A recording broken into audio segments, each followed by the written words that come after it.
এই ডিমলাতে যদি কোরআনের পাখি আজকে জীবিত অবস্থায় আসতেন, এরকম মাঠ আমার মনে হয় 10টা লাগতো। এক একটা বিভাগে শুধু একবার করে যেতেন, দেশের অবস্থা পুরা চেহারা পাল্টিয়ে যেত। জালেমরা জেনে শুনে কায়দা করে ইনজেকশন দিয়ে মেরে ফেলেছে। এই কথা বলে না কেন? যাদের কারণে এই কাজ ঘটেছে, আমরা চাই এই দুই কুলাঙ্গারের ফাঁসি এই জমিনে হোক।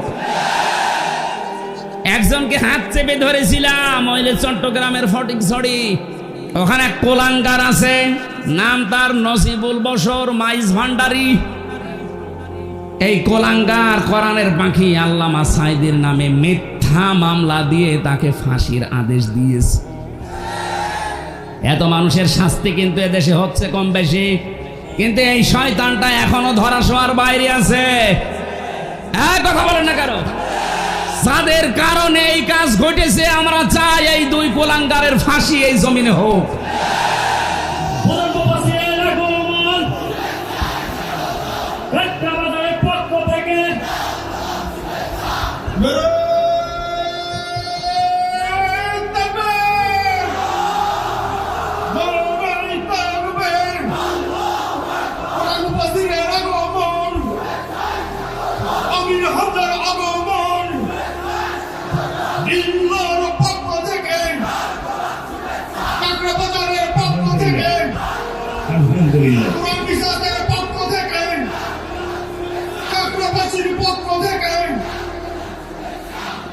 নীলফামারী জেলার ডিমলা থানার অন্তর্গত কাকড়া হাই স্কুল মাঠ, ঝোনাগাছ, চাপানি, কাকড়া বাজার আল কোরআন রিসার্চ ফাউন্ডেশনের উদ্যোগে 2 দিন ব্যাপী তাফসিরুল কোরআন মাহফিলের সমাপনী রজনীর স্বনামধন্য সভাপতি মহান রব্বুল ইজ্জাত ওয়াল জালালকে তিনি যেই রকম তার শুকরিয়া আদায় করছি, ওই রকম ভাবে ইয়া রব্বি লাকাল হামদু কামা ইয়ামবাগি লিজালালি ওয়াজহিকা ওয়া আযীমি সুলতানিকা।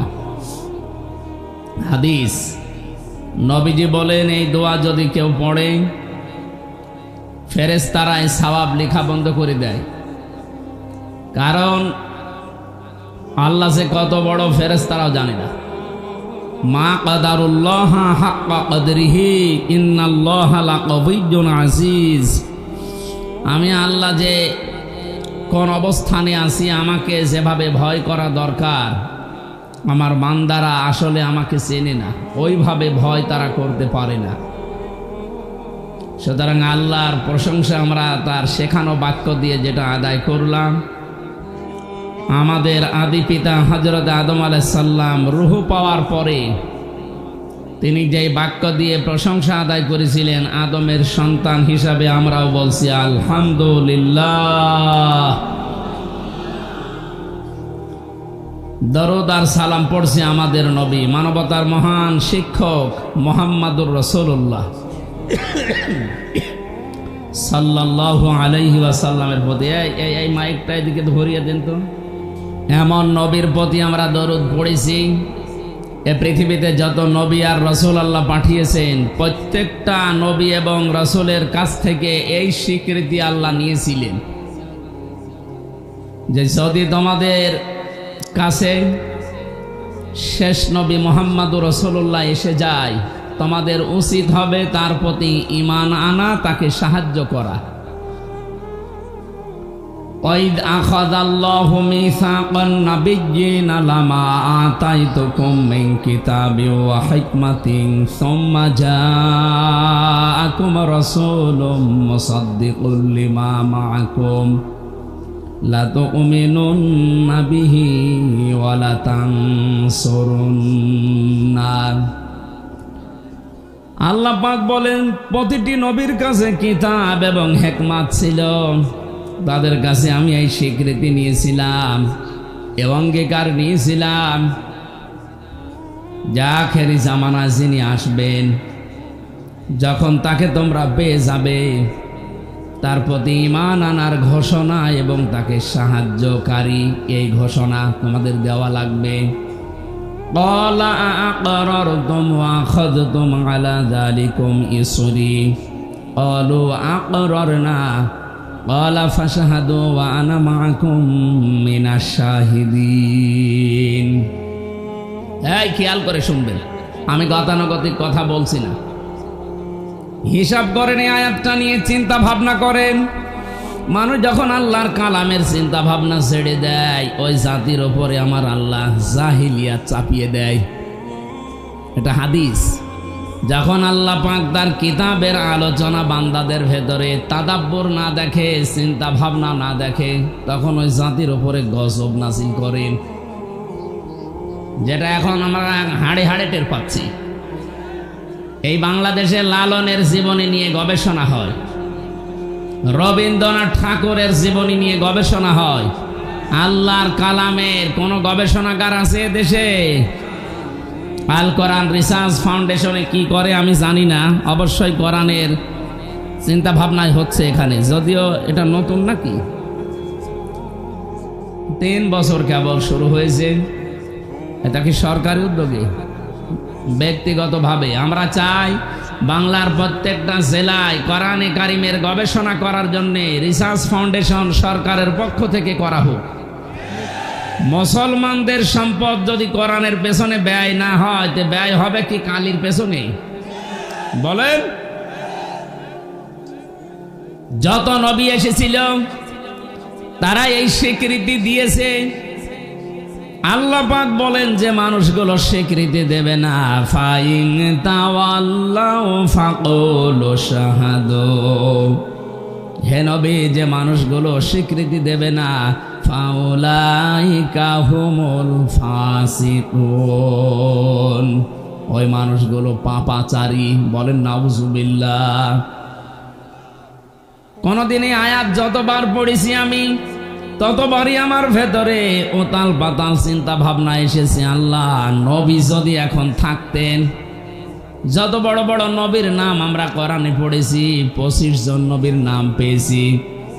মুসা নবীর মতো এত বড় পাওয়ারফুল নবী, যিনি আল্লাহর সাথে কথা বলতেন। হযরতে ঈসা, যাকে রুহুল্লাহ বলা হয়, আল্লাহর ফিকে দেওয়া রুহ। হযরতে আদম, যাকে সফিউল্লাহ বলা হয়। হযরতে দাউদ আলাইহিস সালাম, নবী আল্লাহ বলা হয়। ইব্রাহিম নবী খলিলুল্লাহ বলা হয়। ইসমাইল নবী জাবিউল্লাহ বলা হয়। এত বড় বড় পাওয়ারফুল নবীরা যদি আমাদের নবীকে পেয়ে যেতেন, তারা বলতেন লা তুমিনুন্না বিহি ওয়া লা তানসুরুন্না। লামে তাকিদ, নুনে সাকিলা।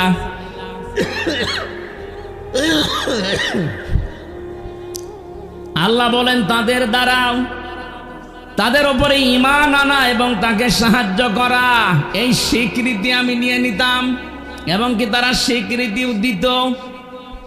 এখান থেকে আমি যে শিক্ষাগুলো তাফসীর থেকে পেয়েছি, কোন মানুষ যদি আল্লাহর ঘোষণা দেয় কিন্তু রিসালাতের ঘোষণা না দেয়, ওই মানুষ কখনো কাঙ্ক্ষিত মানের আল্লাহর কাছে মনোনীত হতে পারে না। আর আল্লাহর কাছে যে মনোনয়ন পাবে না, সে জান্নাতেও যাবে না।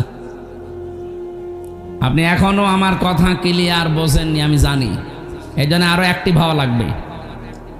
এই আয়াতের তাফসীরে আমি যতগুলো মিলিয়েছি, মুফাসসির ইকরাম এদের এইভাবেই সাজিয়েছেন, আপনি খেয়াল করেন।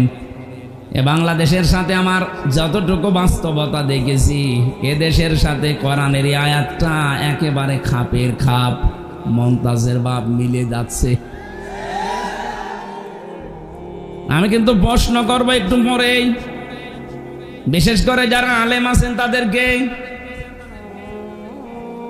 এই পৃথিবীতে কেউ আল্লাহর একাত্মবাদের ঘোষণা দিয়েছে, কিন্তু ওই জামানায় যিনি প্রেরিত পুরুষ নবী বা রাসূল, তাকে মানে নাই। এরকম যারা জীবনী করেছে, আল্লাহ পাক তাদের হেদায়েত দেয়নি, বেঈমান অবস্থায় মরণ দিয়েছেন। এটার বহু সাক্ষী আছে দুনিয়ায়। এই যে ফেরাউনের নাম শুনি আমরা, এই লোকটা যখন মারা যাচ্ছিল, হাত্তা ইযা দারাকাহুল গরক ক্বালা আমানতু আন্নাহু লা ইলাহা ইল্লাল্লাযী আমানাত বিহি বানু ইসরাঈল ইলা আখিরি আয়া। সূরা ইউনূসের 90 নম্বর আয়াতে আল্লাহ বলেন, ও যখন ডুবে যাচ্ছিল, ও তখন এই ঘোষণা দিয়েছে, আমি ঈমান আনলাম ওই আল্লাহর উপরে যার উপরে বনী ইসরাঈলরা ঈমান এনেছে। ওয়া আনা মিনাল মুসলিমিন, আমি তো মুসলমান। এরপরও ফেরেশতারা আমারে পানিতে চোবাই কেন? জবাব দিয়েছে মুফাসসিররা, খেয়াল করবেন আলেম ভাইরা, জবাব দিচ্ছেন মুফাসসির। ফেরাউনের মুখের উপরে জিবরাইল ফেরেশতা কাদা পর্যন্ত দিয়েছিল। এই কারণ সে আল্লাহর একাত্মবাদের ঘোষণাটা দিয়েছে।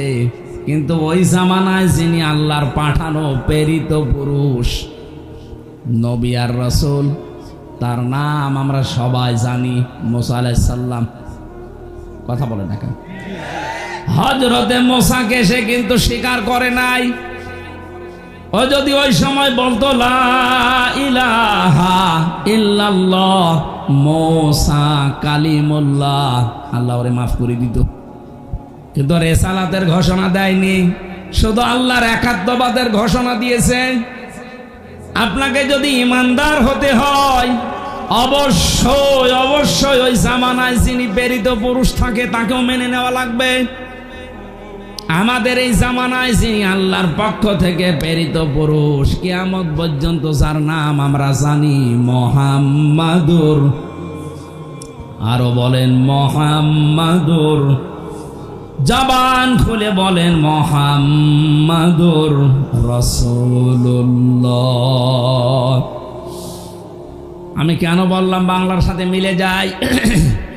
এই বাংলাদেশে বহু মানুষ আমরা দেখতে পাচ্ছি, এদেরকে যদি জিজ্ঞাসা করেন ওরা বলবে আমরা কি নামাজ পড়ি না, রোজা রাখি না, হজ করে এসেছি, আমরা দান সাদকা করি।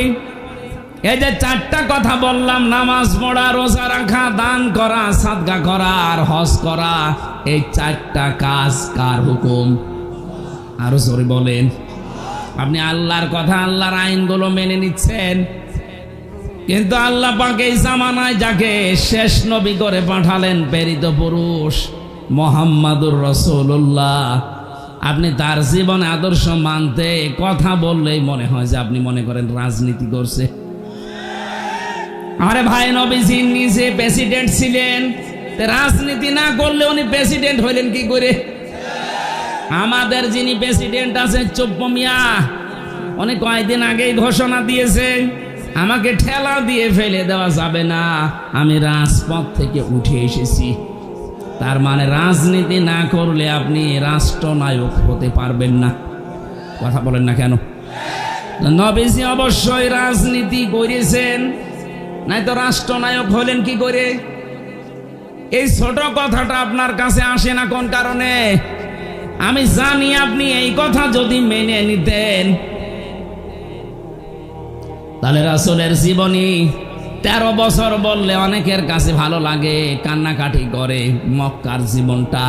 কিন্তু যখনই তার কাছে মদিনার জীবন সম্পর্কে তথ্য দেওয়া হয়, ওই মানুষগুলো তখন হয় রাজনীতি মনে করে, নাই দুনিয়ার কাজ মনে করে চলে যায়।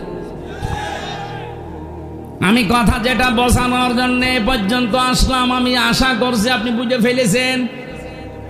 আপনি আল্লাহর হুকুম মানেন, আমি দেখতে পাচ্ছি আপনি নামাজ পড়েন, রোজা রাখেন, হজ করে এসেছেন, দান সাদকাও করেন, মসজিদ মাদ্রাসার সভাপতি সেক্রেটারি বসে আছেন।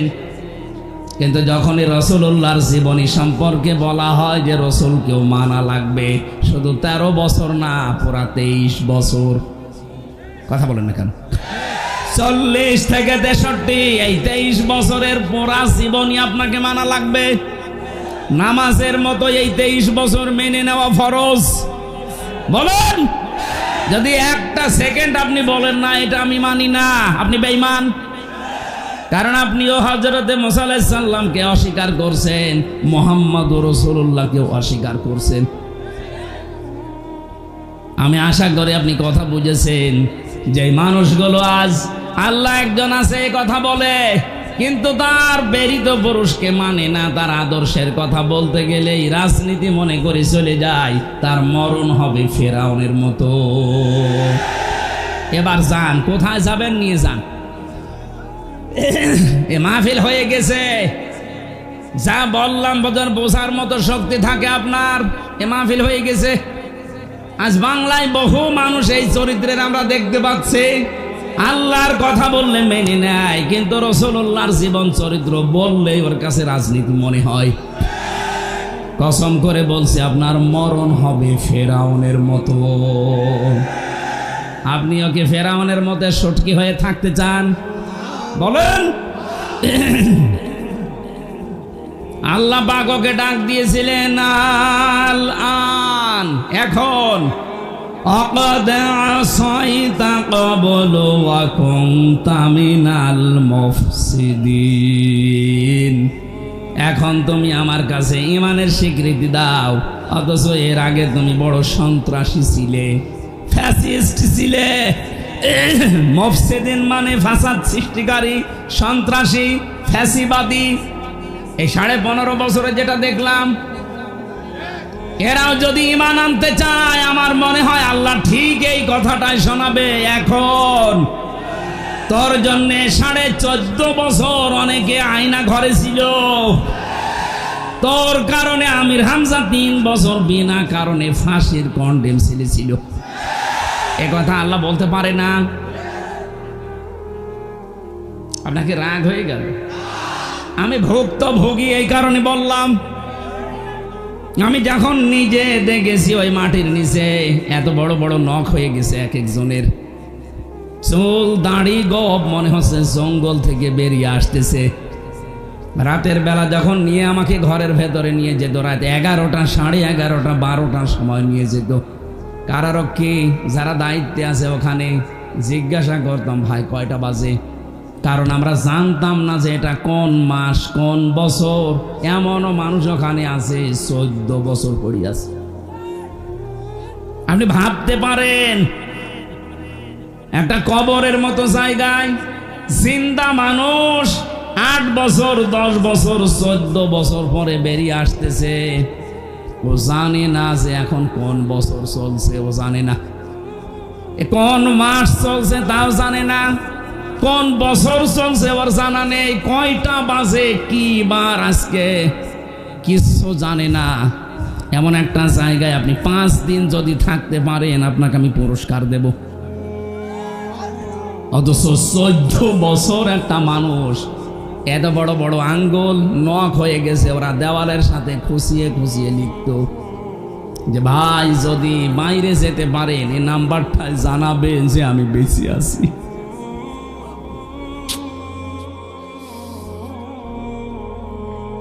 এত বড় কাজ আপনার করার পরও এখনো পর্যন্ত কোনো অনুশোচনা নেই, এখনো পর্যন্ত আপনি কোনো অনুতপ্ত হন না। আপনার বৃদ্ধি দিন যাচ্ছে, আরো বাড়তেছে।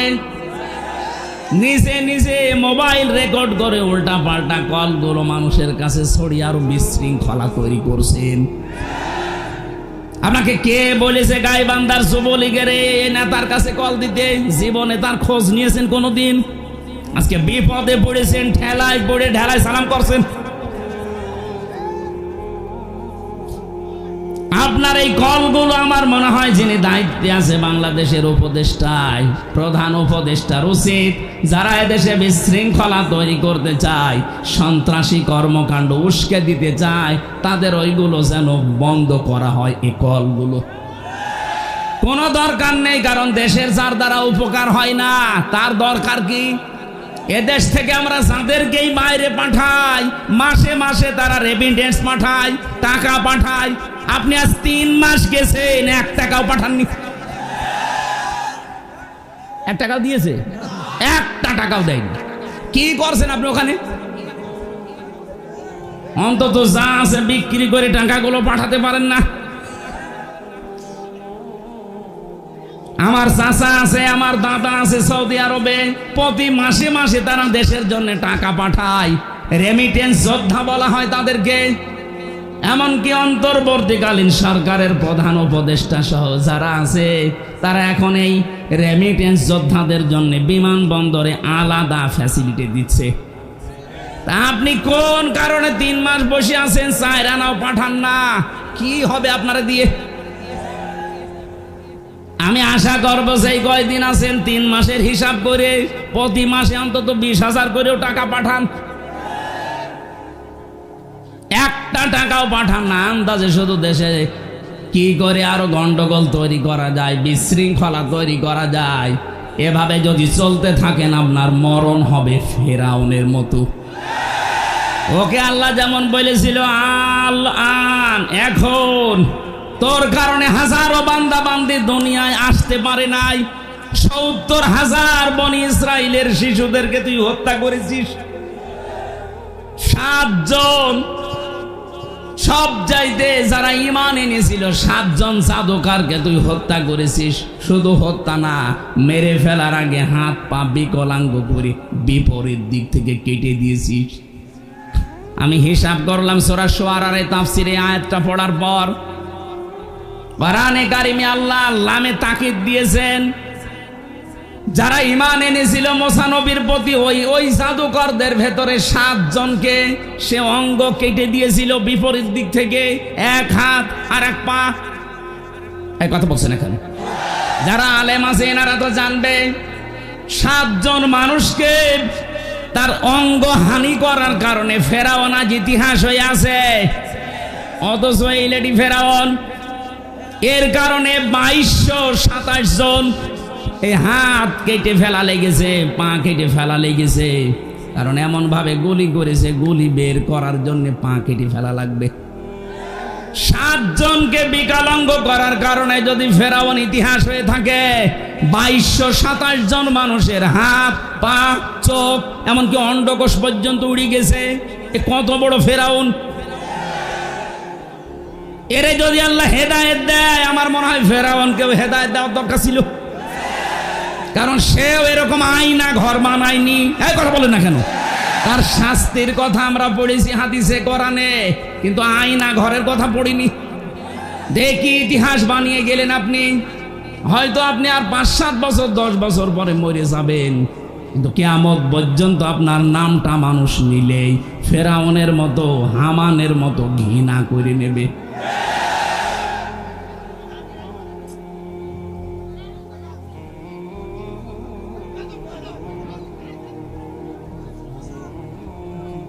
এখান থেকে আমাদের শিক্ষার বিষয়টা যেহেতু রেকর্ড হয়ে ছড়িয়ে যাচ্ছে তামাম দুনিয়ায়, পৃথিবীর এই ময়দানে, বিশেষ করে বাংলাদেশে কেউ যেন অত্যাচারী আর না হয়।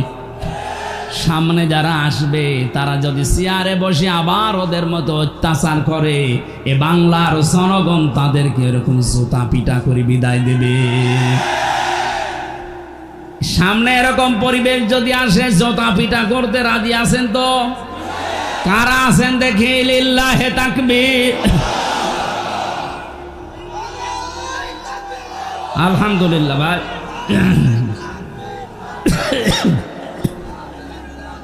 হ্যাঁ, আওয়াজ বন্ধ করেন। কথা অনেক গুরুত্বপূর্ণ কথা আছে সামনে। আমি আজকে দিনের বেলায় নীলফামারী ছিলাম, ওখানে আয়াতটা শেষ করতে পারিনি। ওই কথাগুলো আজকে এখানে শেষ করবো ইনশাল্লাহ। আজকে আমার তেলাওয়াতকৃত আয়াত ওই জায়গায় ছিল সূরা হজের 77 নম্বর আয়াত। কত? এই আয়াতটার প্রথম 2 ভাগের কিছু ইঙ্গিত দিয়েছিলাম। অরকাউ অসজুদু, রুকু করো সেজদা দাও। 3 নাম্বার শব্দটা ওখানে বলতে পারি নাই। আল্লাহ রাব্বুল আলামিন ঈমানদারকে ডাক দিয়ে জানিয়েছেন, ওয়া'বুদু রাব্বাকুম ওয়াফআলুল খায়রা লাআল্লাকুম তুফলিহুন। হে পৃথিবীর ঈমানদারেরা, আমরা ঈমানদার না বেঈমান? আরো জোরে বলেন তো। কোন বেঈমান আছেন? দেখেন আপনি আছেন নাকি? না, আমি বলছি দেখেন, এটা থার্মোমিটার আছে ঈমান মাপার। নবীজি বলেন, ইদা সাররাতকা হাসানাতুকা ওয়া সাআতকা সাজ্জিআতুকা ফাআনতা মুমিন। সাহাবী প্রশ্ন করলেন, হে নবী, আমার যে ঈমান আছে আমি কিভাবে এটা বুঝবো?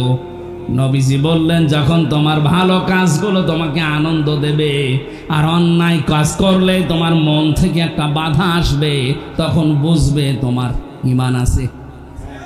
বাংলাদেশে আপনি তাকান তো, এখন নাই যে পরিবেশ আছে আছে এর আগের যে অবস্থা, ভালো কাজ সবার কাছে ভালো লাগতো?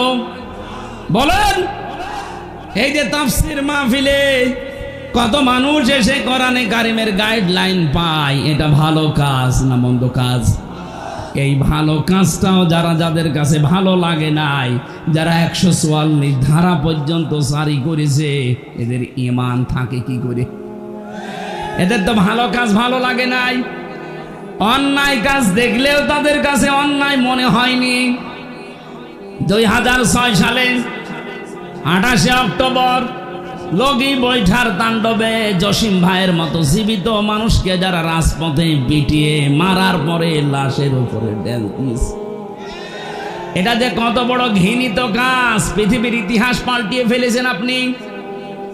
পৃথিবীর বহু ইতিহাস আমি পড়েছি, কিন্তু এই ইতিহাস আমি পড়িনি, পাইওনি, কারো কাছে শুনিওনি যে মানুষ হত্যা করার পরে তার লাশের উপরে ড্যান্স দেওয়া যায়। অথচ আপনারা এটা করে দুনিয়াকে দেখিয়েছেন। কথা বলেন ঠিক কিনা? এত বড় নৃশংস কাজ আপনার কাছে কোনো আঘাতও লাগে না আপনার অন্তরে? আপনার অন্তরে যে একটা ধাক্কা লাগবে তাও লাগে না, আপনি আরো আনন্দে করেছেন। আপনি যাই বলেন না কেন, আপনার কিন্তু ঈমান নেই। এখন আপনাকে ঈমান আনা লাগবে। এই জন্য ঈমান যাদের আছে আর যাদের নেই, আমি কিন্তু থার্মোমিটার দিলাম, আপনি মাপজোপ করেন। আল্লাহ এরকম ঈমানদার যারা ভালো কাজ দেখলে আনন্দ লাগে, অন্যায় দেখলেই তাদের বাধা দেয়, মন থেকে কষ্ট লাগে। নবীজি বলেন, ফান্তা মুমিন, তখন তুমি বুঝবে তোমার ঈমান আছে। এরকম ঈমানদারকে ডাক দিয়ে আল্লাহ এখানে 4টা কথা জানিয়েছেন। রুকু করো, সেজদা করো, আমি আল্লাহর ইবাদত করো, আর ভালো ভালো কাজের আঞ্জাম দাও, আশা করা যায় তোমরা সফল হবে। এটা বাংলা অর্থ ছিল। এবার আমরা ব্যাখ্যায় যাচ্ছি। যেহেতু প্রথম 2টা আমি বলেছি, ওখানে ওটা রিপিট করতে চাই না। 3 নাম্বার, ওয়াবুদু রাব্বাকুম, তোমরা ইবাদত করো তোমাদের রবের। কার? আরো জোরে বলেন। শব্দটা ইবাদত। ইবাদত ব্যাপক অর্থবোধক একটা শব্দ। এটা শুরু হয় মানুষের জীবনে নিজের কাছ থেকেই। আমি পড়া কোরআন শরীফ এই যে সামারাইজ করে করে করে করে 9টা ইবাদত মিলিয়েছি আমাদের পুরা জীবনে। যদি ইবাদতগুলো আমাদের পুরা জীবনে আমরা সেট করতে পারি, এর পরের শব্দটা যাওয়ার সময় দেখবেন একটা আলাদা অনির্বচন সুখ আপনি পাবেন।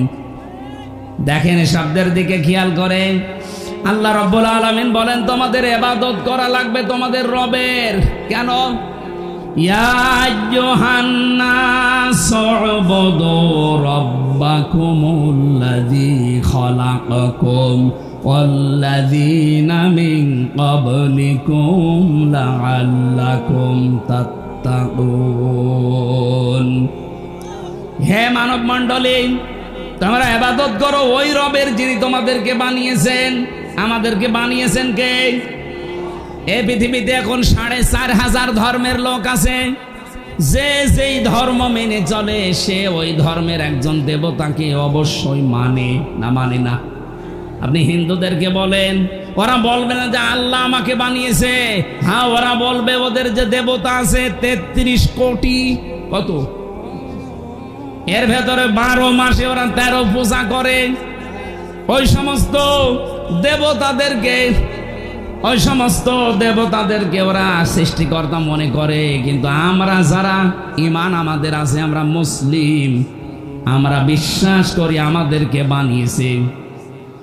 আরো জোরে বলেন। এদেশে একজন পাগল ছিল, আমি নাম নিলাম না। ও বলতো না, মানুষ হিসাবে আল্লাহ আমাদেরকে বানিয়েছেন, এটা আমরা মানি না। আমরা এসেছি বানরের কাছ থেকে।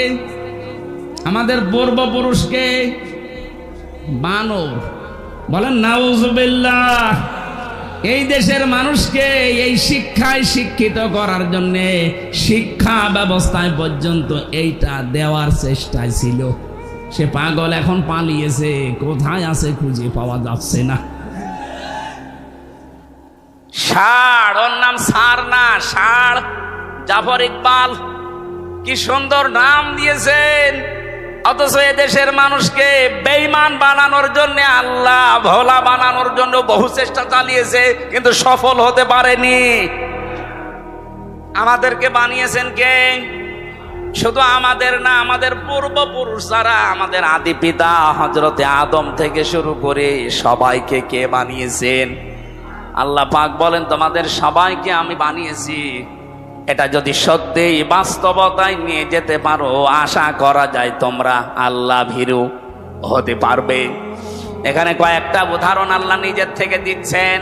আল্লাযী জাআলা লাকুমুল আরদা ফিরাশা ওয়াস সামাআ বিনাআ ওয়া আনজালা মিনাস সামাই মা'আন ফাআখরাজা বিহি মিনাস সামারাতি রিজকাল লাকুম ফালা তাজআলু লিল্লাহি আনদাদা ওয়া আনতুম তা'লামুন। বলেন আল্লাহু আকবার। যিনি তোমাদের জন্য জমিনকে বানিয়েছেন বিছানা, আর ওই আকাশকে বানিয়েছেন তোমাদের জন্য বিশাল এক ছাদ। আকাশ থেকে তিনি পানি নাযিল করেন। এই বৃষ্টি অবতীর্ণ করা দায়িত্ব তার। পৃথিবীর কোন মানুষ সবাই মিলে যদি চেষ্টা করেন, এক ফোঁটা বৃষ্টি আকাশ থেকে নামাতে পারবেন না। এই ক্ষমতা আল্লাহ কাউকে দেয়নি। কৃত্রিম ভাবে হয়তো বৃষ্টি আসবে আপনার দ্বারা, তো আকাশ থেকে বৃষ্টি নাযিল করা এটা দায়িত্ব কার? কেন আমি করি জানো? পানসালা মিনাস সামাই মা'আন ফাআখরাজা বিহি মিনাস সামারাতি রিজকাল লাকুম। তোমাদেরকে খাওয়ানোর জন্য যে রিজিক লাগবে, আকাশ থেকে বৃষ্টি নাযিল করার পরে জমিনে আমি আল্লাহ ফসল তৈরি করি। এত কিছু তোমাদের চোখের সামনেই দেখো। ফালা তাজআলু লিল্লাহি আনদাদা। কখনো আমি আল্লাহর সাথে অন্য কাউকে শরীক বানিও না। কে বলছেন? আয়াতটা পড়ার পরে আমি বাংলাদেশের সাথে একটা জিনিস এখনো মিলিয়েছি। আমি আসার সময় মিলাচ্ছিলাম। আল্লাহ পাক এতগুলো সৃষ্টির কথা বলতে বলতে আমাদেরকে দিয়েছেন, এ কথা বলতে বলতে বললেন আমার সাথে শরীক করবা না। অথচ জেনে হোক না জেনে হোক এদেশের ৯৬% মুসলমানদের ভেতরে এই শিরিকটা আছে। অনেকেই এখনো পর্যন্ত বলছে ক্ষমতার উৎস জনগণ। এটা আল্লাহর সাথে অংশীদার স্থাপন করার নামান্তর। এক কথা বলেন না কেন? ক্ষমতার উৎসকে যারা এই কথা মানেন না, বিশ্বাস করেন না, যে মানুষগুলো বিশ্বাস করেন না ক্ষমতার উৎস আল্লাহ, তারা কিন্তু আল্লাহর সাথে শিরিক করছেন। আল্লাহর সাথে যারা শিরিক করে তারা হচ্ছে মুশরিক। এই কথা বলেন না কেন? জাতিকে আজ আবহমান কাল থেকে এই দেশে মুশরিক বানানোর জন্য সূক্ষ্ম সূক্ষ্ম কিছু ষড়যন্ত্র আছে, এখনো চলছে। এটা থেকে আমরা এই জাতিকে মুক্ত করতে চাই। আজকে থেকে যাদের এই ছোটখাটো বিশ্বাসী আছে, ক্ষমতার উৎস জনগণ, এক্ষুনি পাল্টাবেন, এক্ষুনি বিশ্বাস পাল্টান। এই বিশ্বাস নিয়ে আজকে বাড়ি যাওয়া লাগবে ক্ষমতার উৎসকে। আনতুম তা'লামুন। আরে বেটারা, তোরা তো জানিস যে আমি সবকিছুর উপরে, এরপরও আমার সাথে অন্য কাউকে অংশীদার করিস কোন কারণে? ফালা তাজআলু লিল্লাহি আনদাদা। আমার সাথে অন্য কাউকে জুড়বি না। এমনকি আরো কিছু শিরিক এই দেশে আছে, যারা আল্লাহর নামের সাথে অন্য কাউকে ডাকেন, এইটাও শিরিক। ওয়াদারুল লাযিনা ইলহাদুনা ফি আসমাই। আল্লাহর নামকে তোমরা এলহাদ করবা না, উল্টা পাল্টা করে ডাকবা না, পরিবর্তন করে দিবা না। বাংলাদেশে বহু জেলাতে এখন এই জিকির হয়। আল্লাহ আল্লাহ আল্লাহ জিকির করার পরে ইয়া আলী বাবা, শাহ আলী বাবা, কেবলা বাবা, কেল্লা বাবা, ফতে বাবা, এগুলো চলছে না। এগুলো যে প্রকাশ্য শিরিক, আল্লাহর সাথে অন্য কাউকে জোড়া যাবে না। অথচ সুন্নি নাম নিয়ে আমার এই তাহিরি ভাইরা বহু মানুষকে বিভ্রান্ত করে জাহান্নামে নিয়ে যাচ্ছে। সতর্ক থাকা লাগবে না। এরা ঈমান যে বিক্রি করে ফেলছে, এরা নিজেরা তো জাহান্নামে যাচ্ছে, আপনাকেও নিয়ে যাওয়ার জন্য চেষ্টা চালাচ্ছে। ওরা গোপনে কত কিছু পায় আপনি জানেন না। সুতরাং আপনাদের এই রংপুর, রাজশাহী এই দুই বিভাগে এই সুন্নি নাম নিয়ে যারা মানুষকে প্রকাশ্য শিরিক করায়, তারা যেন আসতে না পারে। কথা বলেন। এরকম প্রতিটি জেলাতে আওয়াজ তুলবেন, আল্লাহর নামের সাথে যারা অন্য কাউকে ডাকো এটা শিরিক। দলিল দেবেন সূরা ফুরকানের 68 নম্বর আয়াতের প্রথম অংশে লিখে নেন। এটা সূরা কি ফুরকান 19 নম্বর পারা 4 নম্বর পৃষ্ঠা 12 নম্বর লাইনে 68 নম্বর আয়াতের প্রথম অংশে আছে, ওয়াল্লাযীনা লা ইয়াদউনা মা'আল্লাহি ইলাহান আখারা। আল্লাহর সাথে যাতে অন্য কাউকে যে ডাকে তার শাস্তি হবে ডবল। কয়টা? এরপরের আয়াতে আল্লাহ জবাব দিয়েছেন, ইদাফ লাহুল আযাব, ইদাফ লাহুল আযাব ইয়াউমাল কিয়ামাহ। কিয়ামতের দিন তাদের শাস্তি হবে ডবল। সুতরাং এই কাজে বুঝে করেন আর না বুঝে করেন, আজকে থেকেই ফিরে আসবেন। আল্লাহর সাথে এই তাহিরির মতো অন্য কাউকে আর ডাকা। আরো জোরে বলেন। অনেকে বলেন হুজুর নাম ধরলেন। আরে ভাই, নাম না ধরলে তো আপনি টের পাবেন না। ওরা যে জাতিকে শিরিক করে মুশরিক বানাচ্ছে, নাম ধরবো না করব কি?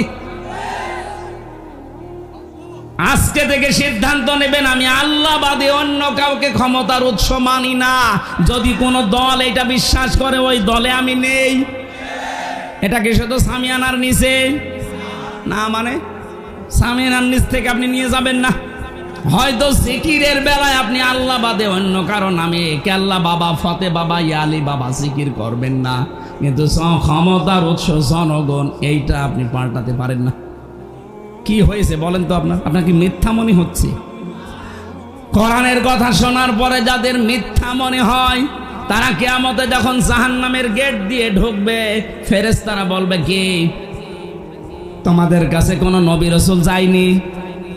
আলেম ওলামা যে এ কথা কি তোমাদের বোঝায়নি যে ক্ষমতার উৎস আল্লাহ? এ কথা বোঝায়নি? তারা বলবে হ্যাঁ বলেছিল। ক্বালু বালা قد جاءنا نذير فكذبنا وقلنا ما نزل الله من شيء। আমাদের কাছে সতর্ককারী হামজা এসেছিল, আমাদের কাছে সতর্ককারী মাওলানা আব্দুস সাত্তার এসেছিল, কিন্তু মনে মনে হতো যে না, এরকম কিছু আল্লাহ নাজিল করেনি, ও মনে হয় মিথ্যা কথা বলছে। এরকম মানুষ দেশে নেই। কথা বলে না কেন?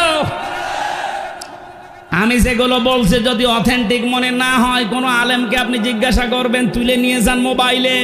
আল্লাহর সাথে যারা তাহিরি ভাইয়ের মতো অন্য কাউকে ডেকে জিকির করছেন, সে সুন্নি নাম নেন, গরম সুন্নি, ঠান্ডা সুন্নি, মিঠা সুন্নি, যাই বলেন আপনি জাহান্নামী, আপনার শাস্তি ডবল হবে।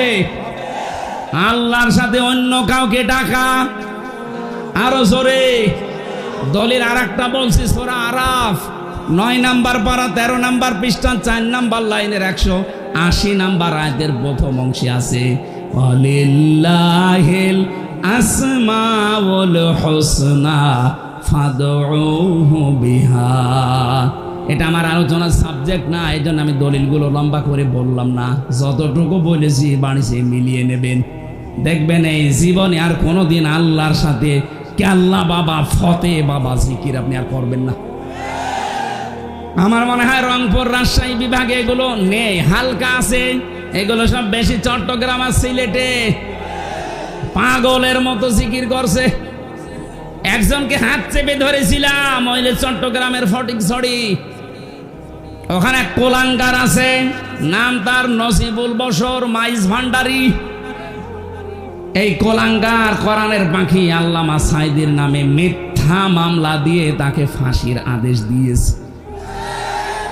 এত মানুষের শাস্তি কিন্তু এদেশে হচ্ছে কম বেশি, কিন্তু এই শয়তানটা এখনো ধরাছোঁয়ার বাইরে আছে। কথা বলেন না কারো। চাঁদপুরের আর একজন ছিল আমার সাথে জেলখানায়, তথাকথিত ভণ্ড পীর মাজার ব্যবসায়ী। এই লোকটার এই নজিবুল বশর মিলে কোরআনের পাখির নামে মামলা দিয়েছিল, মিথ্যা মামলা।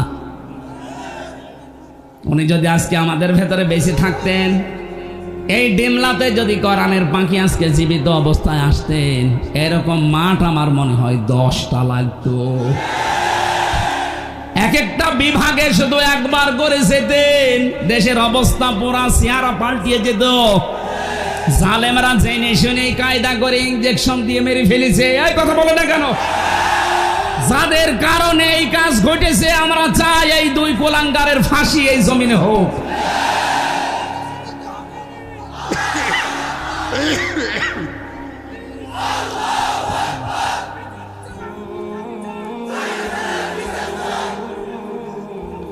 আমার ভাইরা, ইবাদত করা লাগবে আল্লাহর। প্রথম নম্বরে ইবাদত শুরু করবে তার ইমানদার বান্দা বান্দিরা তার ব্যক্তিগত জীবন দিয়ে। কোন জীবনে? প্রথম আয়াতের দলিল বলছি এবার সূরা মায়েদা 7 নম্বর পারা 4 নম্বর পৃষ্ঠার 4 নম্বর লাইনের 105 নম্বর আয়াতে আছে। আপনি যে ব্যক্তিগত জীবনের ইবাদত শুরু করবেন কি করে?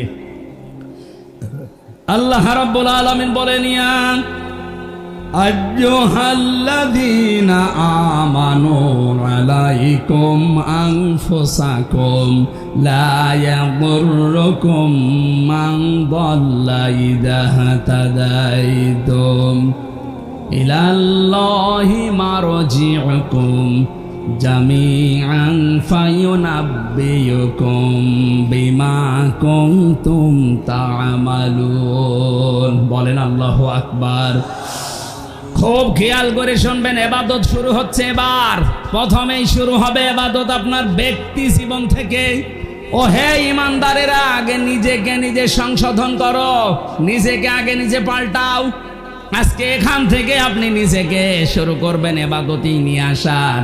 ইবাদত মানে শুধু বসে বসে হু হু করা না, আগে নিজেকে পাল্টাতে হবে। নিজেদের বিশ্বাস, আকীদা, নিজেদের ঈমান যা আছে উলট পালট এক্ষুনি সংশোধন করা লাগবে। কোন মানুষ যখন নিজেকে পাল্টাতে আরম্ভ করে, এইরকম পবিত্র অবস্থায় যখন বিছানায় পড়ে মরণের বিছানায় কাতরাবে, ফেরেশতারা আসবে। এই তথ্যটা আছে সূরা নাহালের 32 নম্বর আয়াতে, আল্লাযীনা তাতাওয়াফাহুমুল মালাইকাতু তাইয়্যিবিনা ইয়াকুলুনা সালামুন আলাইকুম উদখুলুল জান্নাতা বিমা কুনতুম তা'মালুন।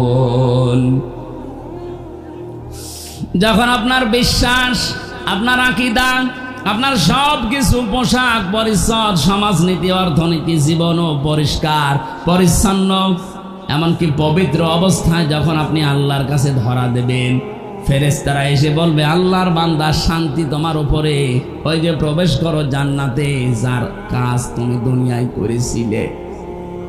আমাদের জীবনটা আমরা এমন ভাবে আল্লাহর দরবারে উপস্থাপন করতে চাই যে জীবনের দিকে তাকিয়ে আমার আল্লাহ নিজের ইচ্ছায় যেন মাফ করে দেয়।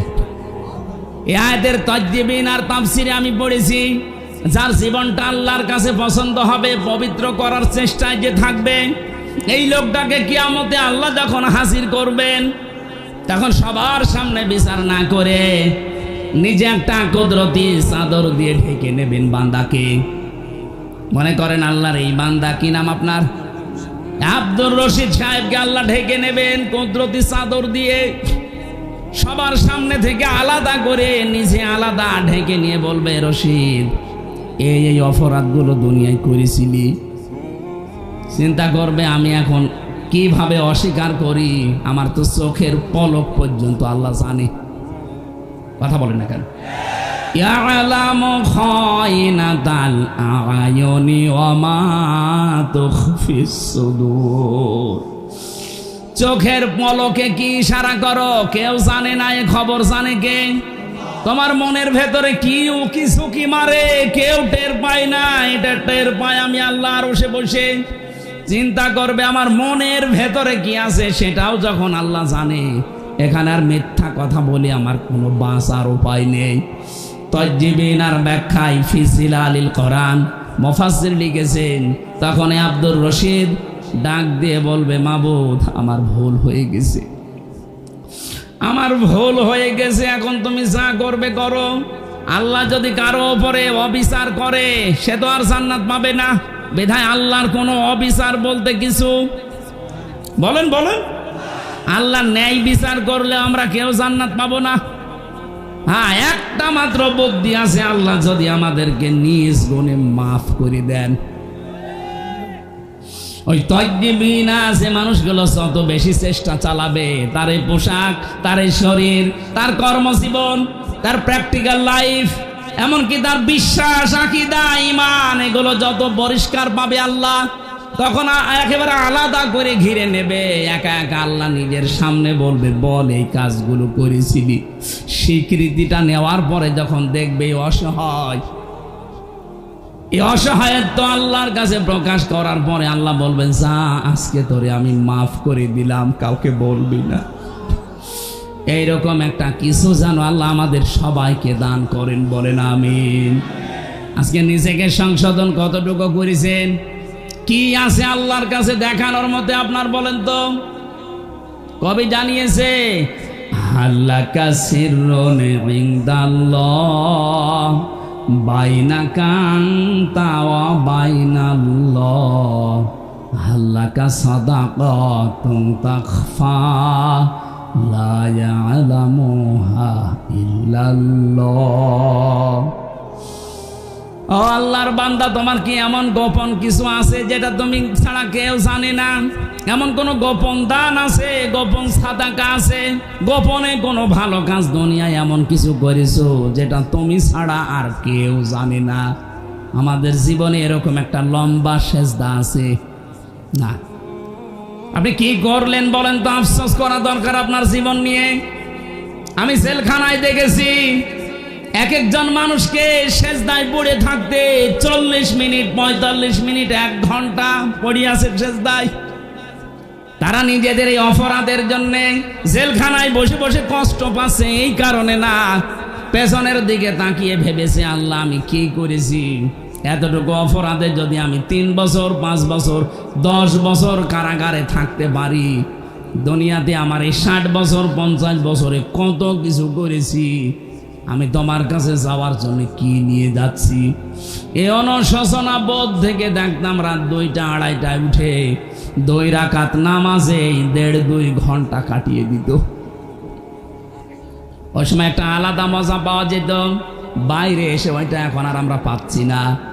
আমাদের নিজেদের জীবনকে এখনই সংশোধন করার সময় এসেছে। যে যেখানে আছি প্রত্যেকেই নিজের সম্পর্কে ভাবেন। আল্লাহ নিজে আপনাদেরকে আহ্বান জানাচ্ছে, আলাইকুম আনফুসাকুম, নিজেকে আগে সংশোধন করো, নিজের জীবন সম্পর্কে আগে একটা পরীক্ষা নাও। ও ইমানদারেরা, অমাল হায়াতুদ দুনিয়া ইল্লা মাতাউল গুরুর, পৃথিবীর জমিন ধোঁকা, আপনার সম্পদ আদি ধোঁকা, সন্তান আদি ধোঁকা, স্ত্রী ধোঁকা, মা বাবা ধোঁকা, ক্ষমতা এটাও ধোঁকা। আল্লাহ কেন এগুলো বারবার আমাদেরকে জানিয়েছেন? এখানে যত ধনী মানুষ আছেন না, 200 বছর পরে যদি আপনি এই ডিমলাতে ফিরে আসেন, 200 বছর মাত্র, কত? মাত্র 200 বছর পরে আপনি এই ডিমলায় যদি আবার ফিরে আসেন, আপনার যত আপন আত্মীয় স্বজন হোক, 200 বছর পরে আপনাকে আর পরিচয় দেবে না। এমনকি যে বাড়ি আপনি বানিয়েছিলেন, ওই বাড়িতেও আপনাকে উঠতে দেবে না। আমি কি বানিয়ে বলছি? এটাই বাস্তব। অথচ এই বাড়ি বানাতে গিয়ে আপনি হালাল হারাম দেখেননি। বাবা শাহজালাল সব হালাল, এইভাবে গড়ে বাড়ি বানিয়েছেন। অনেকে শুনলাম এই নীলফামারী জেলাতে এখন থাই ক্যাসিনো আরম্ভ করেছে, নাকি এই ডিমলায় শুরু হয়নি? কি করবেন আপনার সম্পদ দিয়ে? থাই ক্যাসিনোর মাধ্যমে কোটি কোটি টাকা দিয়ে বাড়ি বানালেন, বানান, 50 বছর পরে তো আপনি মরে যাবেন। আর 100 বছর পরে যদি আপনি এই বাড়িতে এসে বলেন যে বাড়ি আমি বানিয়েছিলাম, আপনার নাতির নাতি যে থাকবে বলবে কিসের কথা বলেন আপনি, দূর হয়ে যান। থাকতে যদি চান ওই মসজিদে গিয়ে থাকেন। এই কথা বলছেন এখন। পৃথিবীর জমিন এই, আর এইটার জন্য আমার নিজের জীবনের কোনো সংশোধন নেই। ওই জন্য আমাদের প্রত্যেকের উচিত চোখ বন্ধ হওয়ার পরে কি হবে এটা একটু চিন্তা ভাবনা করে নিজের জীবন সংশোধন করা। আল্লাহ আমাদের এই ইবাদতটা যেন ইনভলভ হওয়ার, অ্যাক্টিভ হওয়ার তৌফিক দেন, বলেন আমিন। দ্বিতীয় নম্বর ইবাদত মানুষের শুরু হয় তার পারিবারিক জীবনে। আপনার স্ত্রী, আপনার সন্তান, মা বাবা, ভাই বোন এগুলো আপনার আন্ডারে আছে। নিজে তো জাহান্নাম থেকে বাঁচবেন, এদেরকেও বাঁচানোর চেষ্টা করবেন। প্রশ্ন ওখানে একটা, ইয়া আইয়ুহাল্লাযীনা আমানু ও আনফুসাকুম ওয়া আহলিকুম নার। হে ঈমানদারেরা, নিজেকে নিজে জাহান্নাম থেকে বাঁচাও, আর আহাল পরিবার যারা আছে তাদেরকে বাঁচানোর চেষ্টা করো। আপনি নিজেকে বাঁচাবেন, এইটা ফরজ। আর যারা আপনার আন্ডারে থাকবে, আপনার ছেলে মেয়ে, আপনার স্ত্রী পুত্র, আপনার ভাই বোন, মা বাবা, এদেরকে বাঁচানোর চেষ্টা করা ফরজ। বাঁচানো ফরজ না, চেষ্টা করেও যদি না বাঁচে আপনার দায় নেই, কিন্তু চেষ্টা করার এইটা আপনার জন্য ফরজ। আমি সহ যারা এখানে আছি, এই চেষ্টা করার কিছু মাধ্যম আছে। এদেশে যারা একামতে দিনের দায়িত্ব পালন করে তাদের কাছে একটা গঠনতন্ত্রের বই আছে, রিপোর্ট বই আছে। ওখানে দেখবেন ধারায় লেখা আছে প্রতি সপ্তাহে একটা বৈঠক আপনি বাড়িতে কোরআন আর হাদিস দিয়ে পরিবারস্থ লোকদের নিয়ে করেন কিনা। যেহেতু এখন আমাদের সব কিছু বন্ধ হয়ে গেছে, চালু হচ্ছে আস্তে আস্তে। আমরা আশা করব আপনাকে আমি জামাত ইসলাম, ছাত্র শিবির, চরমনাই, খেলাফত মজলিস, খেলাফত আন্দোলন করতে বলছি না, কিন্তু এইটা আপনি করেন নিজের পরিবারে, দেখবেন আস্তে আস্তে ফল পাবেন। নিজের স্ত্রীকে, নিজের ছেলে মেয়েকে, মা বাবাকে, যাদের সাথে আপনার পর্দা, অন্তত যাদের সাথে মিলামেশা করা, দেখা সাক্ষাৎ করা জায়েজ আছে, পরিবারস্থ লোকদেরকে নিয়ে সপ্তাহে 1 দিন বা 2 দিন একটু আধা ঘন্টা 1 ঘন্টার জন্য বসবেন। কোরআনের কোনো তাফসীর খুলে শোনাবেন, হাদিস শরীফ থেকে কিছু শোনাবেন। আস্তে আস্তে 1-1.5 মাস সময় নেন, দেখবেন পরিবর্তন আসতে আরম্ভ হয়েছে। আপনার পরিবারের যারা দুনিয়াদার ছিল আস্তে আস্তে আখিরাতের দিকে ঝুঁকবে। এটা আমার বানানো নিয়ম না, কোরআনে কারিমে নিয়ম আল্লাহ দিয়েছেন। আমি তাফসীর থেকে লিখেছিলাম, আল্লাহ রাব্বুল আলামিন বলেন 3 নম্বরে ইবাদত হবে তোর সামাজিক জীবনে। সামাজিক জীবনের ইবাদত সূরা নিসার 36 নম্বর আয়াতে আল্লাহ জানিয়েছেন, ওয়া'বুদুল্লাহা ওয়ালা তুশরিকু বিহি শাইআন ওয়া বিল ওয়ালিদাইনি ইহসানা। আল্লাহর ইবাদত করো, শরীক করবা না তার সাথে। আর মা বাবা যাদের আছে তাদের সেবা করো, তাদের পেছনে খরচ করো। এ কথা কার? আরো জোরে। আমরা অনেক সন্তান আছি, এই ইবাদতটা পারিবারিক জীবনে করতে চাই, কিন্তু বাধা হয়ে দাঁড়ায় আমার বউ। কথা বলেন না কেন? এখানে যত সন্তান আমরা আছি, যত স্বামী, কোন স্বামী কি জীবনে এইটা চাইবে সে মাতাল স্বামী হোক? তারপরেও সে চাইবে যে আমার মা বাবাকে আমি আলাদা করে দেই, বৃদ্ধাশ্রমে রেখে আসি। কথা বলেন না কেন? এই নীলফামারীর কিশোরগঞ্জে গিয়েছিলাম বৃদ্ধাশ্রম দেখার জন্য। এই পাশে 20 জন, এই পাশে 20 জন মার বাবা বসে আছে চেয়ার নিয়ে। ওদের চোখের দিকে তাকিয়ে দেখলাম প্রত্যেকেই তার সন্তানের জন্য বরদোয়া করছে। আরে ভাই, তাদেরও তো আমার মতো ছেলে মেয়ে আছে। হ্যাঁ, এখানে একটা মাসলা আছে। আপনার যে বউ, এই বউ যদি আপনার মা বাবার সেবা না করে, তাদের পেছনে খরচ না করে, তাহলে সেই মেয়েটার গুনাহ হবে না? পুত্রবধূর এটা দায়িত্ব না, ফরজ না? আর তার নৈতিক একটা দায়িত্ব আছে, সে যদি করে সওয়াব পাবে, না করলে গুনাহ নেই। কিন্তু মা বাবার সেবা করা, তাদের পেছনে খরচ করা, তাদের পেছনে সময় দেওয়া, এটা আমি সন্তান, আমি ছেলে হই আর মেয়ে হই, আমার প্রতি ফরজ। এই ফরজ দায়িত্ব আমরা ভুলে যাচ্ছি কোন কারণে? এটা যে ইবাদত অনেকে আমরা জানি না। মা বাবার সাথে হাসি মুখে কথা বলা ইবাদত। নবীজি বলেন মা বাবার দিকে যদি কেউ রহমতের নজরে তাকিয়ে থাকে সে একটা নফল হজের সওয়াব পায়। আমরা তাকিয়ে থাকি মা বাবা বাদ দিয়ে শ্বশুর শাশুড়ির দিকে। কথা বলে না কেন?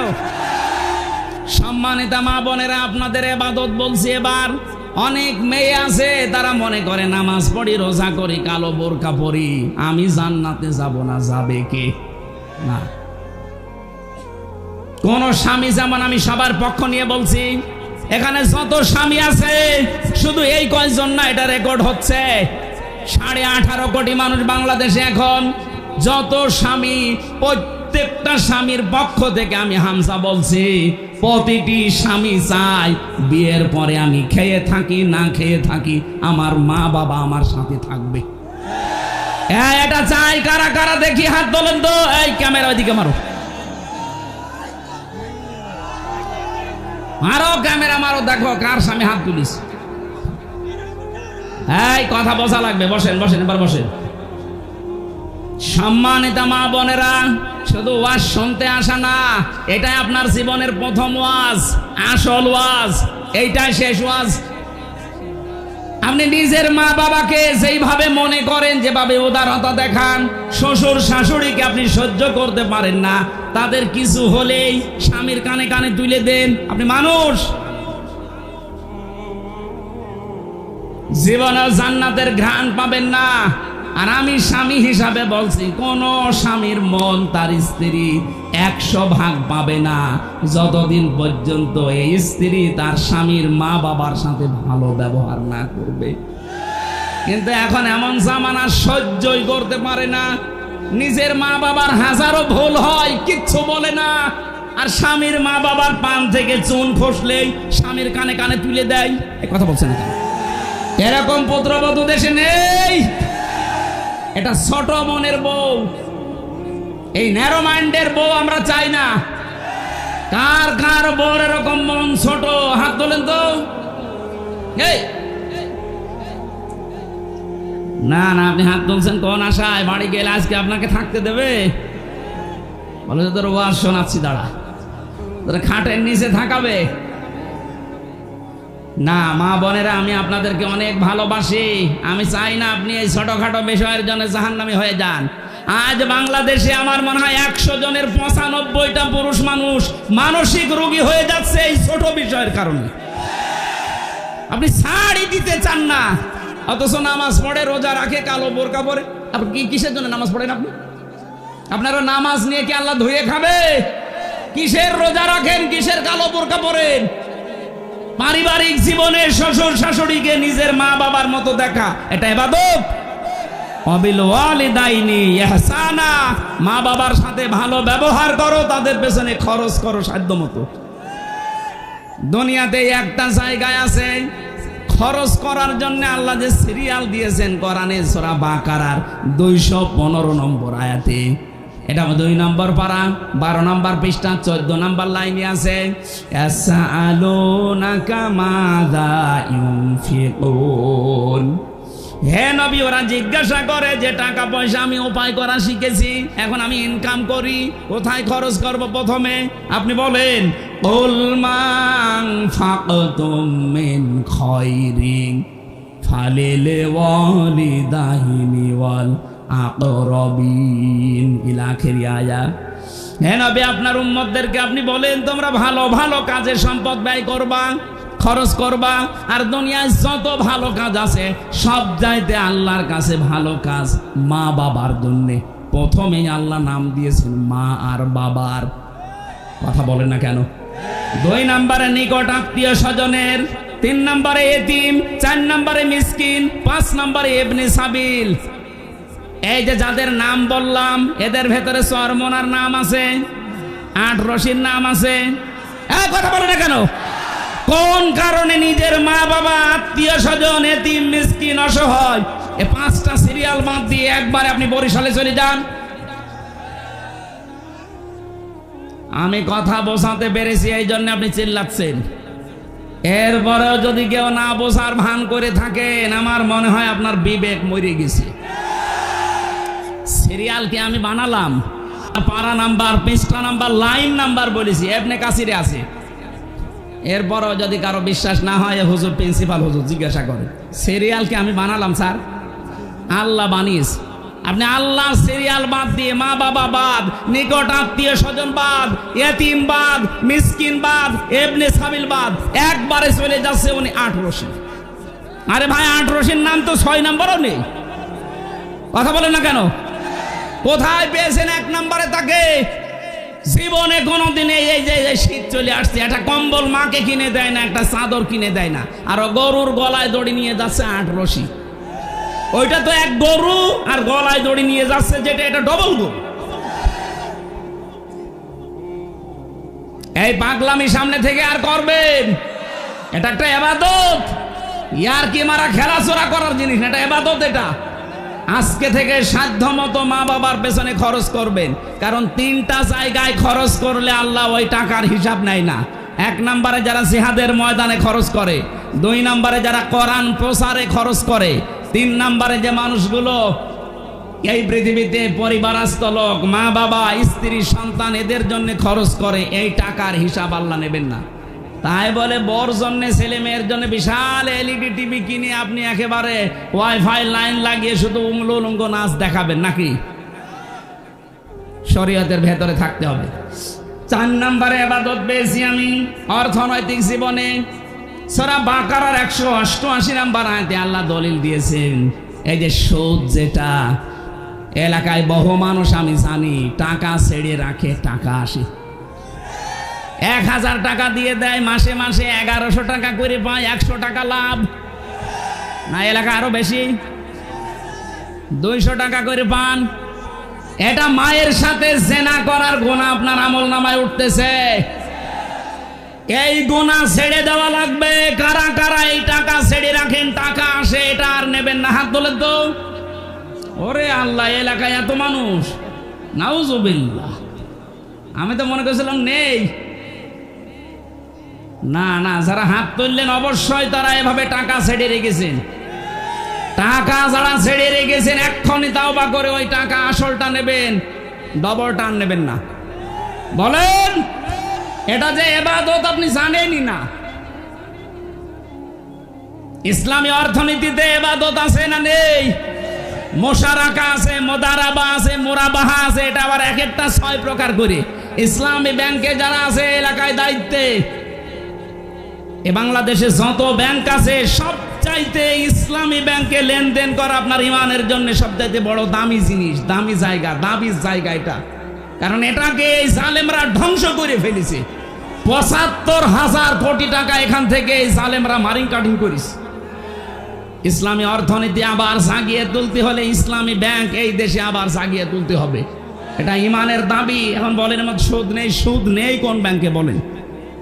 বাংলাদেশে 100% সুদ মুক্ত করতে হলে এই দেশে যাকাত ভিত্তিক অর্থনীতি কায়েম করা লাগবে। আর এইটা আমির হামজার ওয়াজে হবে, রাষ্ট্রীয়ভাবে আইন পাস করা লাগবে। যতদিন পর্যন্ত যাকাত ভিত্তিক অর্থনীতি দেশে কায়েম না হয়, ততদিন পর্যন্ত অন্তত আপনি এই কাজ করেন। বিশ্ব নবী নিজে যতদিন মক্কায় ছিলেন ততদিন কাবা শরীফের দিকে নামাজ পড়েন নাই। কথা বললেন না? নামাজ পড়েছেন 13 বছর, না পড়েননি? কিভাবে পড়লেন? ওখানে তো 313টা মূর্তি ছিল।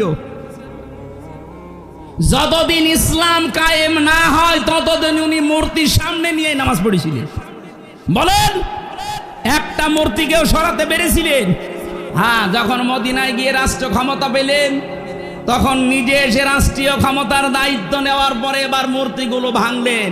আলীকে বললেন সাফ করো, পুরা পরিষ্কার করে। উনি নামাজ পড়েছেন না পড়েন নাই? তাহলে যতদিন পর্যন্ত রাষ্ট্রে ইসলাম না আসবে, যাকাত ভিত্তিক অর্থনীতি কায়েম যতদিন দেশে না হবে, ততদিন আপনি ইসলামী ব্যাংকে কারবার করেন, কোনো গুনাহ হবে না। যখন এদেশে ইসলাম কায়েম হয়ে যাবে তখন দেখবেন পুরাটা সুদ ভিত্তিক অর্থনীতি, ব্যাংক ব্যবস্থা চালু হবে ইনশাআল্লাহ। সৌদি আরব যদি চলতে পারে, কাতারে যদি চলতে পারে, এদেশে চলবে না মানে? রাষ্ট্রীয়ভাবে ইসলামটা এনে দিন। আফগানিস্তানে চলছে না ব্যাংক, সুদ আছে। আপনারাও তখন 1000 টাকা ছেড়ে রাখবেন, 100 টাকা বেশি পাবেন না, এই সিস্টেম থাকবে না। আজ অনেকে ভয় দেখাচ্ছে ইসলাম যদি কায়েম হয় তুমি কিন্তু ডাইল খেতে পারবা না, তোমার হাত কাটা যাবে, তার মানে আপনার চুরি করার অভ্যাস আছে, এই জন্য আপনার এত ভয়। এক কথা বলেন না কেন? ইসলামী আইন যদি এটা কায়েম হয় বাংলাদেশে, এদেশে যে 350 এমপি ছিল প্রত্যেকের হাত কাটা যেত, কারণ প্রত্যেকটা কম বেশি চোর। আপনি একটাকে বলেন যে এটা ভালো ছিল, ওটা ডবল চোর। দরবেশরে ভালো মনে করতাম, ওর মতো চোর বাংলাদেশে কেউ আছে? 7টা ব্যাংক থেকে টাকা মারিকাটি করেছে। ওর হাত 2টা না, ওর আরো যা হাত পা আছে, 2 হাত 2 পা, আরো হাত আছে, আরো পা আছে, ওইগুলো কাটা পড়ে দিত। আমরা অর্থনৈতিক জীবনের ইবাদত বুঝতে পারছি না। অনেকে যে জমি জায়গা নিয়েও সুদ খান। আমি আব্দুর রশিদ সাহেবকে 1 বিঘা জমি দিলাম, ওনার কাছ থেকে 1 লাখ টাকা নিলাম। চাষ করে খাবো যতদিন, টাকা ফেরত দেওয়া লাগবে না ততদিন। যখন ফিরিয়ে দেব তখন টাকা ফেরত নেবে। এটা নেই? এটার নাম কি? এই বন্ধকে যারা আছেন তারা সুদ খাচ্ছেন। হবে না। 2টা পদ্ধতি আছে, যদি মিটাতে পারেন তাহলে আপনার এটা জায়েজ হবে। 1 নম্বরে, যতদিন আপনি চাষ করে খাবেন ততদিন সরকারের খাজনা যেটা বছরে বছর, ওইটা আপনি দেবেন যে চাষ করে খাচ্ছে। আর যখন উনি আমার কাছ থেকে টাকা ফেরত নেবে তখন কমপক্ষে 8-10 হাজার টাকা কম নেওয়া লাগবে। আমার মনে হয় এটা লস হয়ে যায় বলে অনেকে করবে না। বাবা শাহজালাল জাতে মাতাল হলো, এরা টালে ঠিক আছে।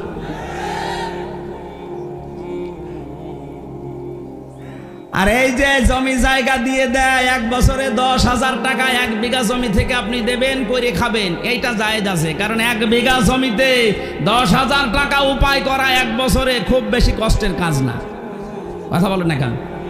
আর একটা সিস্টেম আছে, খালাসি। টাকা দেবেন, জমিকারে খাবে, ওই টাকা আর ফেরত দেওয়া লাগবে না, খেয়ে দেয়ে শোধ। এটা আছে এলাকায়?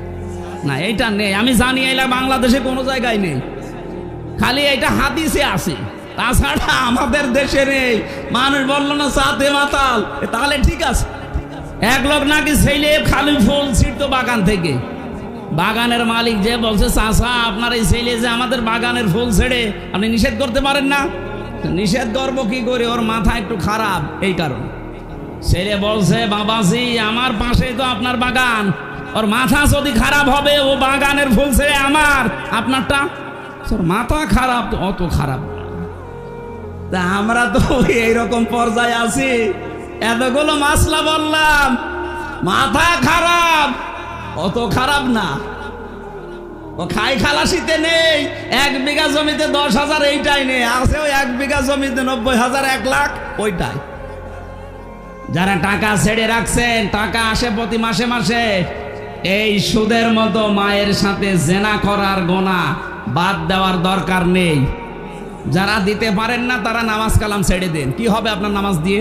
আপনার একদিকে মায়ের সাথে জেনা করার গোনা উঠতেছে, আর একদিকে আপনি নামাজ পড়ছেন। কাটাকাটি, মাঝখানে জান্নাত যাবেন ফাল না। এই ভণ্ডামি আল্লাহ বুঝবে। এরপরে পেয়েছি আমি রাজনৈতিক জীবনের ইবাদত, সূরা নেসার 59 নম্বর আয়াতে। ধর্মীয় জীবনের ইবাদত সূরা ইমরান, আলে ইমরানের 85 নম্বর আয়াতে। সাংস্কৃতিক জীবনের ইবাদত সূরা আনফালের 60 নম্বর আয়াতে। রাষ্ট্রীয় জীবনের ইবাদত সূরা মায়েদার 44 নম্বর আয়াতে। আন্তর্জাতিক জীবনের ইবাদত সূরা মায়েদার 51 নম্বর আয়াতে। এক একটা আয়াতের ব্যাখ্যায় লক্ষ লক্ষ কথা লেখা আছে। আমি আমার রাত 10টার পরে কথা বলা নিষেধ, এখন বাজে 11টা। আমার শরীরে যার অবস্থা, 3 বছর জালেমরা যা করেছে আমার সাথে, আমার শরীর আর পেরে দিচ্ছে না। আর তারপর আজকে 3টা চলছে।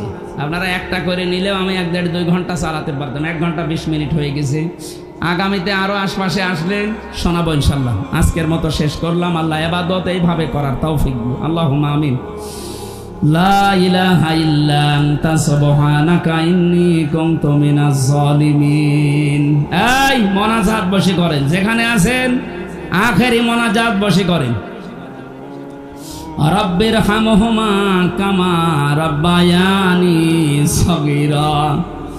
রব্বুল আলামিন নীলফামারী ডিমলা এ বিশাল তাফসীর মাহফিলের 2য় রজনীতে আল্লাহ তাআলা রাত 11টা বাজে এখন লক্ষ লক্ষ বান্দা বান্দি আমরা হাত তুলেছি। যতটুকুই বলেছি এইভাবে ইবাদত করার তৌফিক আমাদের দান করো আল্লাহ। যারা যেভাবে শুনেছে, কষ্ট করে অনেকে শুনছে, আল্লাহ তুমি তাদেরকে আমল করার তৌফিক দাও। বিশাল মাহফিল করতে গিয়ে যারা শ্রম দিল, কষ্ট স্বীকার করলো, অর্থ সম্পদ দিল, হযরতে আবু বকরের টাকার সাথে কবুল করে নাও। আমাদের মাহফিলের সভাপতি অধ্যক্ষ আব্দুর রশিদ, আল্লাহ মঞ্জুর করো। যত অতিথি এখানে এসেছে আল্লাহ তাআলা, আমাদের দায়িত্বশীল ভাইরা যারা এসেছে, বিভিন্ন রাজনৈতিক দলের নেতা কর্মী যারা এসেছে, কোরআনে কারিমে বর্ণিত ইবাদত এইভাবে করার তৌফিক দিও। মা বোনদেরকে তুমি ফাতেমার মতো, আয়েশার মতো বানিয়ে দাও। রব্বানা হাব লানা মিন আজওয়াজিনা ওয়া যুররিয়াতিনা কুররাতা আ'য়ুনি ওয়াজআলনা লিল মুত্তাকিনা ইমামা। রব্বুল আলামিন বিশাল আয়োজনের মাধ্যমে যে সওয়াবগুলো দিয়েছো নবীজির রওজায় পৌঁছিয়ে দাও। এলাকায় মাটির নিচে যারা ঈমান নিয়ে ঘুমিয়ে আছে এদেরকে মাফ করে দাও। জীবনে যত অপরাধ করেছি, যদি আমাদের শরীরে লেখা থাকতো, মানুষ আমাদেরকে কুকুরের মতো ঘৃণা করত। যেভাবে গোপন রেখে দিয়েছো, কিয়ামতে গোপন অবস্থায় চাদর দিয়ে ঢেকে আমাদেরকে মাফ করে দিও আল্লাহ। মনের ভেতরে যার যে কামনা বাসনা আছে, আমাদের জীবনের যায় আশাগুলো